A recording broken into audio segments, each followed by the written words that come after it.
everyone. My name is Anjana Raghav. I'm from IIM Trichy, PGPM batch 2020 and 2022. Today, I'll be talking about the Farmers Bill of 2020. The Farmers Bill has been a lot in the news, but what exactly is the Farmers Bill?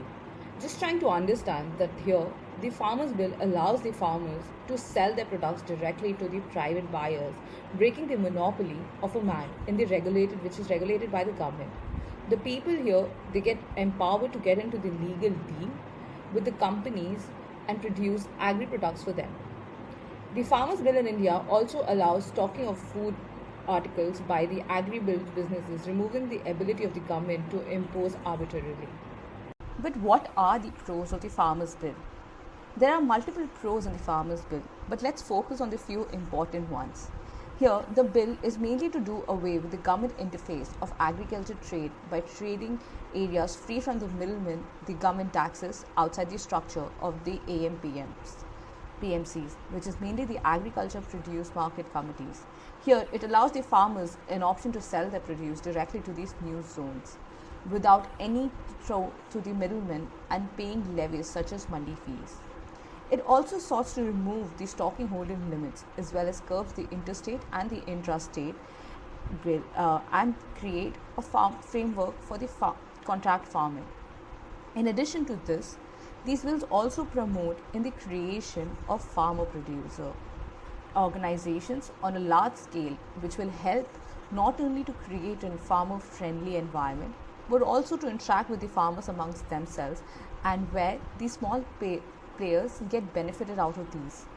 These bills will mainly enable the private players also to invest in warehousing, grading, and other marketing infrastructure, which will complement the farmers as well.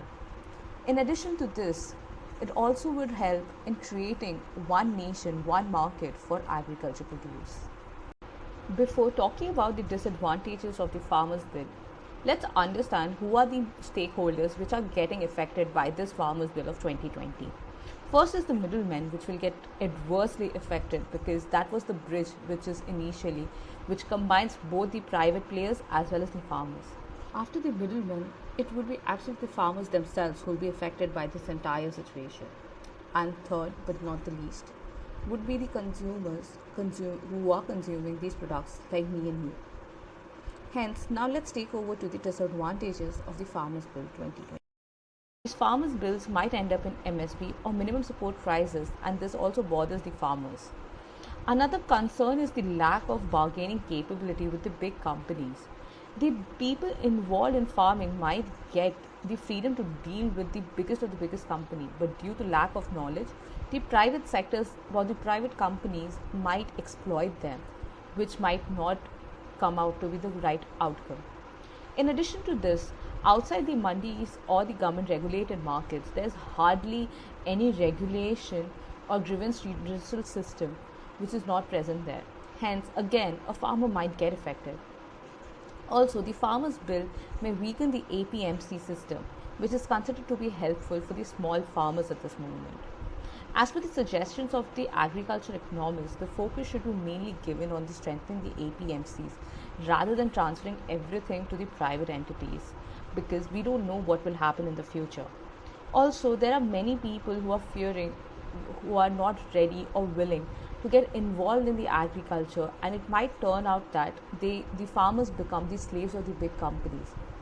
Also, in addition to this, due to the removal of the restrictions on food storage, big companies may store agro products in huge quantities and create artificial hikes, which will not only affect the farmers but also affect consumers like us who would be consuming it. In short, the Farmers Bill has been creating a lot of storm in the entire country. But a balance of understanding what the farmers really want versus how the Farmers Bill is actually would be helpful for the entire society, including the government, is the main thing.